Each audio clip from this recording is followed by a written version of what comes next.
স্বর্ণ আছে 6 ভরি, টাকা আছে 50,000, আবার কি জাকাত হবে? বলে কত টাকা হবে? দেখুন, স্বর্ণ যদি থাকে শুধু স্বর্ণ, তাহলে 7.5 ভরির নিচে থাকলে জাকাত আসবে না।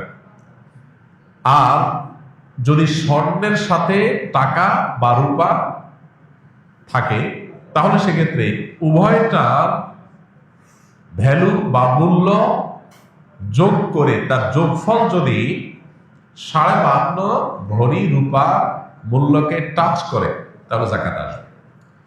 ব্যাপারটা হলো এরকম, শুধু স্বর্ণ থাকলে তখন 7.5 ভরির নিচে সেটা জাকাতে বল হবে না, কিন্তু স্বর্ণের সাথে যখন টাকা যুক্ত হবে তখন ওটার ভ্যালুটা অ্যাড হবে।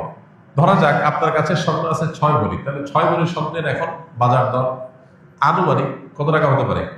6 ভরির দাম কেমন 9 লাখ হয়? এত টাকা? 1.5 লাখ টাকা ভরি? আচ্ছা, 1.5 লাখ করে যদি ভরি হয় তাহলে 9 লাখ, যেটাই হয় 1 লাখ করে হলে 6 লাখ, 1.5 লাখ হলে 9 লাখ। এই টাকার সাথে আরো 50,000 যুক্ত হয়েছে, তাহলে এই টাকা দিয়ে 52.5 তোলা রূপা কেনা যাবে না যাবে না? কারণ 52.5 তোলার দাম হলো, রূপার দাম হলো 80 থেকে 85,000 টাকা প্লাস মাইনাস। 52.5 তোলা রূপার দাম হলো 80 থেকে 85,000 টাকা প্লাস মাইনাস এখনকার বাজার দর অনুযায়ী। তাহলে 9 লাখ তো এখানেই আছে, সাথে আরো 50, তাহলে হয়ে আরো ওভার আছে, তাহলে পুরাটার জাকাত দিতে হবে। এখন যদি বলেন না আমি শুধু 6 ভরি আছে, অর্থাৎ 7.5 ভরি নাই, তাহলে 50,000 যেটা আছে এটা খরচ করে ফেলতে হবে, দান করে ফেলতে হবে। এটা জাকাত দেওয়ার মতো যদি না থাকে, তাহলে শুধু স্বর্ণ যদি থাকে 6 ভরির উপরে জাকাত আসবে। আমার কিছু স্বর্ণের গহনা আছে কিন্তু আমার কোনো উপার্জন নাই, সেক্ষেত্রে আমার গহনার জাকাত কিভাবে দেবো? বর্তমানে স্বর্ণের জাকাতের নিয়ম কি?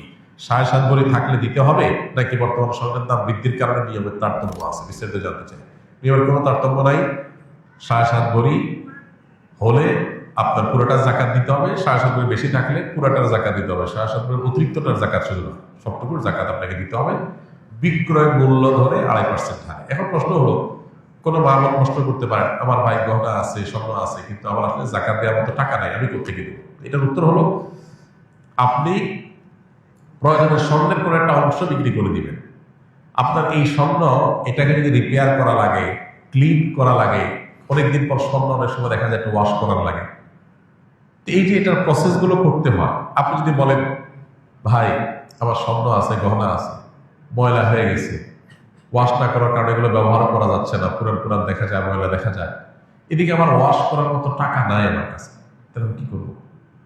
এটা যদি আপনি কোনো স্বর্ণকারের কাছে যে প্রশ্ন করেন, ও ভাই স্বর্ণকার, আমার স্বর্ণ আছে, আমার স্বর্ণ ময়লাও হয়ে গেছে, ওয়াশ করা দরকার, আমি বুঝতেছি, কিন্তু আমার কাছে টাকা নাই ভাই, এখন আমি কি করতে পারি?